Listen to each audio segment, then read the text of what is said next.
तो आज का हमारा जो पहला लेक्चर है स्टेड प्रो का, उसमें हम एक बेसिक ड्राइंग बनाएंगे और हम सभी थोड़े-थोड़े स्टेप्स के बारे में सीखेंगे और एक इंटरफेस के बारे में जानेंगे स्टेड प्रो के।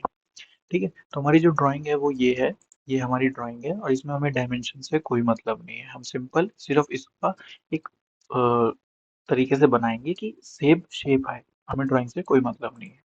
उसके बाद हमारे पास ये इंटरफेस आ जाता है कि स्टेड प्रो का, जो बिगिनिंग में खुलता है जब हम स्टेड प्रो ओपन करते हैं।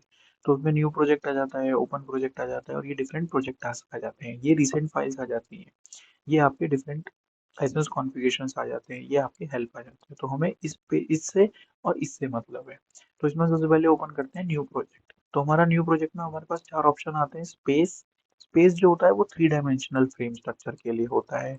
प्लेन जो होता है वो एक पर्टिकुलर एक प्लेन के लिए होता है। फ्लोर जो होता है उसका अलग है। ट्रस जो होता है उसमें डिफरेंट है कि कोई बेंडिंग मोमेंट या शियर फोर्स नहीं आएगा।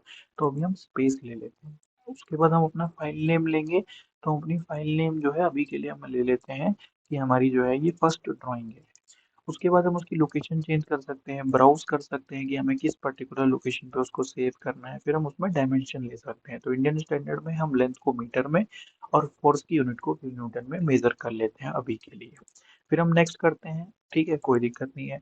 उसके बाद हमारे पास डिफरेंट ऑप्शंस आते हैं कि कौन सा हमें ऑप्शन ओपन करना है। तो अभी के लिए हम सिंपल ऑप्शन ओपन करते हैं ऐड बीम का, उसको फिनिश कर देते हैं। तो हमारा जो इंटरफेस है वो कुछ इस तरीके से खुलता है।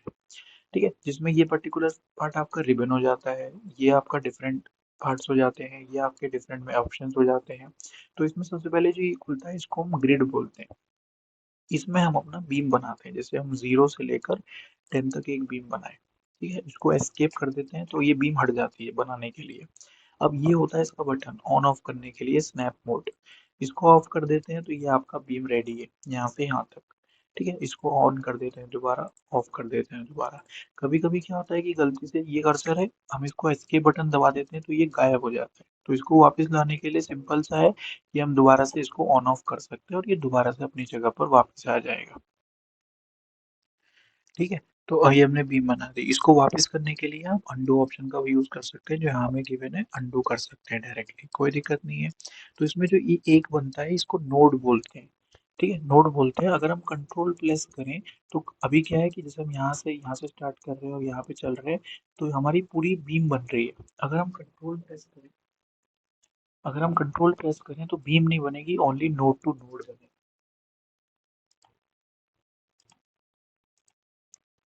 ठीक है, और अगर हम कंट्रोल प्रेस नहीं करेंगे तो हमारी बीम बनेगी। कभी कभी हमें नोड्स की आवश्यकता होती है, कभी कभी हमें बीम की भी आवश्यकता होती है। तो वो अकॉर्डिंगली है।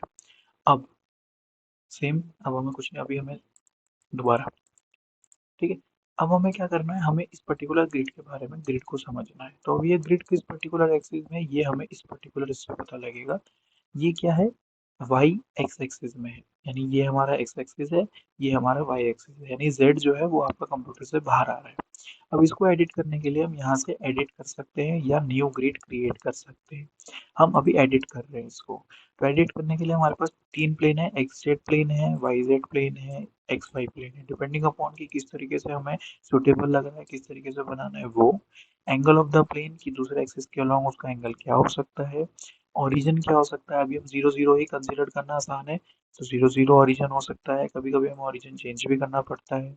ये होती है ग्रिड लाइंस, यानी ये जो लाइंस है 1 2 3, और सिमिलरली इस डायरेक्शन में भी 1 2। तो इस तरीके की हमारी एक्स में 10 लाइंस हैं जो कि 1 मीटर के गैप में है, और वाई में भी 10 लाइंस हैं जो कि 1 मीटर के गैप में है। इसको हम बढ़ा सकते हैं, कम कर सकते हैं।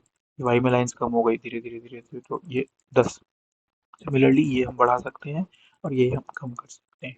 डिस्टेंस बढ़ा सकते हैं इनका। ठीक है, 1 मीटर इसलिए कर रहे हैं क्योंकि एक आइडियल डिस्टेंस है। ठीक है, ये हो गया। अब जब हम क्रिएट करेंगे तो क्रिएट में हमारे पास 2 ऑप्शन आ जाते हैं कि हम लीनियर की जगह रेडियल या इरेगुलर भी कर सकते हैं क्रिएट। तो वो डिपेंडिंग अपॉन द शेप जो हमें रिक्वायर्ड है उसके अकॉर्डिंग कर सकते हैं, अदरवाइज हम लीनियर पे ही स्टिक रहेंगे। ओके करते हैं। ठीक है, ये हो गया ओके कैंसिल। अब हमें क्या है, हमारी शेप जो है वो कुछ इस तरीके से है।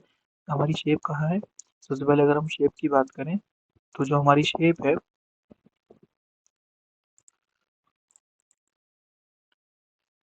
वो इस तरीके से, यानी एक बीम हमें चाहिए, फिर हमें एक थोड़ी सी टेढ़ी बीम चाहिए, फिर हमें इंक्लाइंड बीम चाहिए और फिर एक और बीम चाहिए। ठीक है, तो आ जाओ स्टैट प्रो में। तो अब हमें जैसे अब कर्सर गायब हो गया तो फिर से ऑन ऑफ कर दो इसको। यहाँ से 0 से स्टार्ट करो। मान लीजिए हम इसको 5 ले रहे हैं, 5 ले रहे हैं। इसको हम मान लीजिए इन द मिडल 5 ले रहे हैं, सेम इस 5 के रिस्पेक्ट में, और 2 मीटर ऊपर ले रहे हैं। तो ये 5 ले रहे हैं, सिमिलरली ये यहाँ ले रहे हैं, और ये बैलेंस हो गया। अब इसको एस्केप कर दो। एस्केप करने के बाद इसको ऑफ कर दो। तो ये कुछ इस तरीके से स्ट्रक्चर हो गया। कोई दिक्कत नहीं, अगर ये ऐसा दिख रहा है तो हमें सिर्फ स्ट्रक्चर से मतलब है, हमें उसके किस डायरेक्शन में है उससे मतलब नहीं है। तो ये हमारा स्ट्रक्चर हो गया। ये सिंपल स्ट्रक्चर हो गया। एक बीम हमने यहाँ बनाई, फिर एक इंक्लाइंड बीम बनाई, एक इंक्लाइंड बीम बनाई, एक इंक्लाइंड बीम बनाई। अब तो ये बनाने के बाद हमारे पास जो ऑप्शन आ जाता है वो आ जाता है ट्रांसलेशनल रिपीट का। तो ये हमें यहाँ मिलेगा। ट्रांसलेशनल रिपीट बोलते हैं इसको, कि हमें एक पर्टिकुलर डायरेक्शन में एक स्ट्रक्चर को रिपीट करना है बार बार। ठीक है, तो ट्रांसलेशन रिपीट खोला हमने। अब हमें डायरेक्शन किस में रिपीट करना है, ये एक्सिस कौन सा था, प्लेन वाई एक्स प्लेन था, तो हमें इसे जेड में रिपीट करना है। No problem. अब डायरेक्शन अगर हम देखें, अगर हम इसे आगे रिपीट करना है तो पॉजिटिव डायरेक्शन, क्योंकि इसी डायरेक्शन में है जेड एक्सिस, इसी डायरेक्शन में है जेड एक्सिस।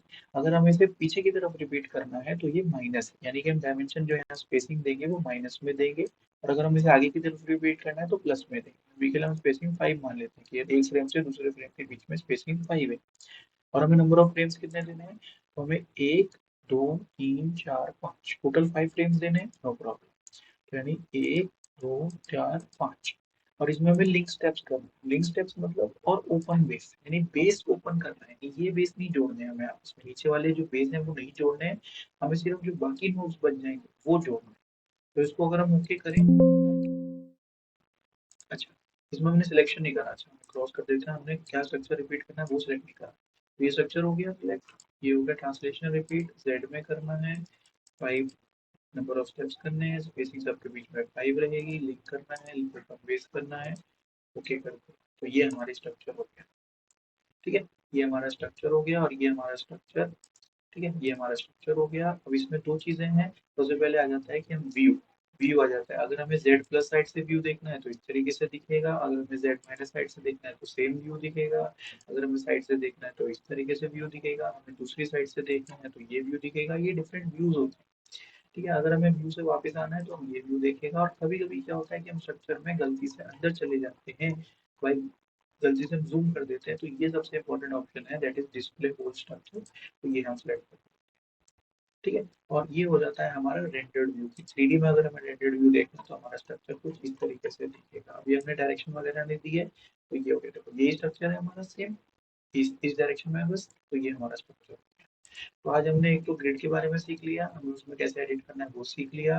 ट्रांसलेशनल रिपीट के बारे में सीख लिया, डिफरेंट व्यूज के बारे में सीख लिया। अगर हम गलती से किसी स्ट्रक्चर में फंस जाए और हमें डिस्प्ले होल स्ट्रक्चर करना हो तो ये सीख लिया। 3D रेंडर्ड व्यू सीख लिया। ये हो गया आज का हमारा ठीक। अभी के लिए बाकी हम फर्दर वीडियोस में देखेंगे। Thank you.